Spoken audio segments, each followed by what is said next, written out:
I used to think I knew the rhythm of my wife's footsteps. The soft padding across the hardwood floors of our two-story house in Charlotte, North Carolina, was something I could recognize in my sleep. But that night, just past midnight, when the city hummed with distant sirens and the whisper of traffic along I-85, I heard her moving differently. Hesitant, deliberate. Like she was sneaking out of her own home. I lay still, my breath shallow, pretending to sleep. She didn't notice. The bathroom door opened, light spilling faintly through the crack, and I heard the sound of her phone buzzing, muffled against a towel. She whispered.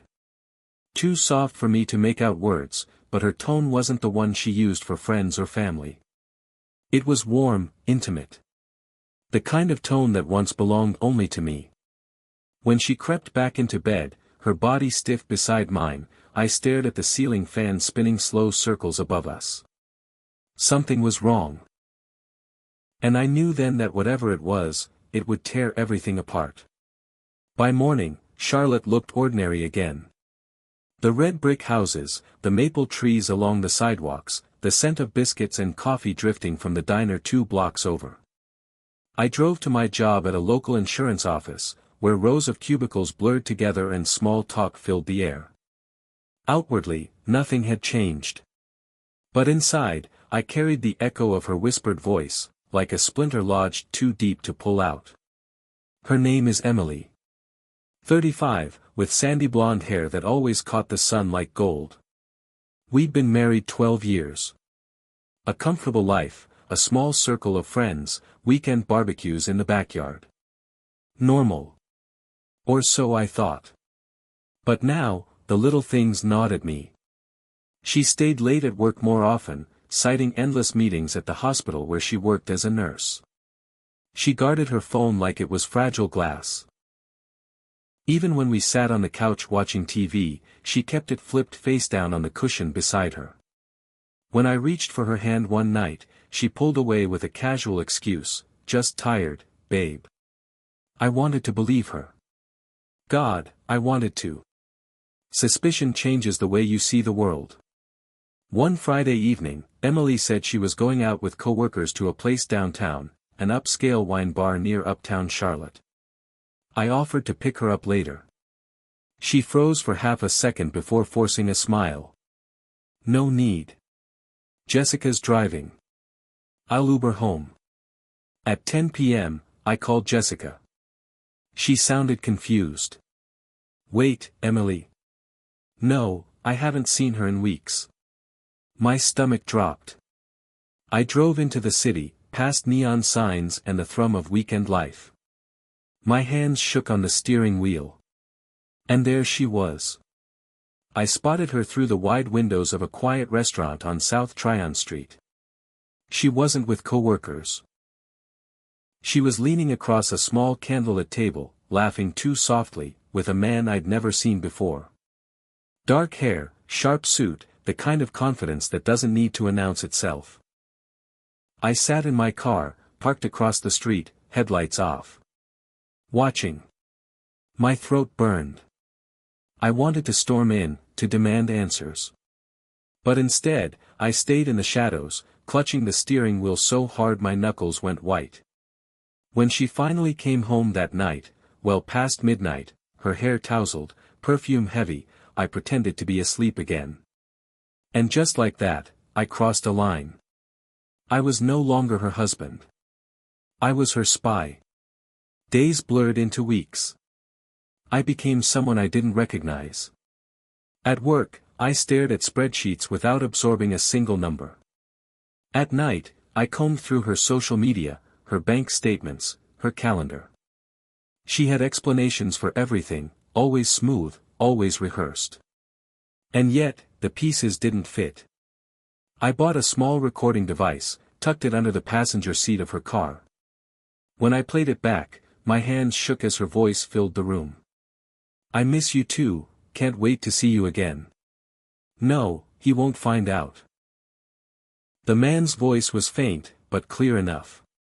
Confident. Assured. Like he'd already won. That night, when Emily kissed me goodnight, I almost asked. The words sat on my tongue like poison. But I swallowed them. I needed the full truth, and I needed her to hand it to me, not wriggle out with lies. So I waited. And I planned. It was during a Sunday barbecue with friends that I saw it most clearly. We had burgers on the grill, kids chasing each other across the lawn. Emily was there, playing the perfect hostess, smiling, refilling drinks, making jokes. To everyone else, she looked radiant. Untouched. But when I caught her texting at the edge of the yard, her smile faltered, and her shoulders tensed. She thought no one noticed. But I did. Later that night, lying in bed, I whispered. "Do you still love me?" She stiffened. Then she turned, gave me the softest smile. "Of course I do. Why would you even ask?" But her eyes betrayed her. They were distant, like windows shuttered against a storm. The moment of truth came on a rainy Thursday. She said she was working late again. Instead, I followed her car from a distance, heart pounding with every red light.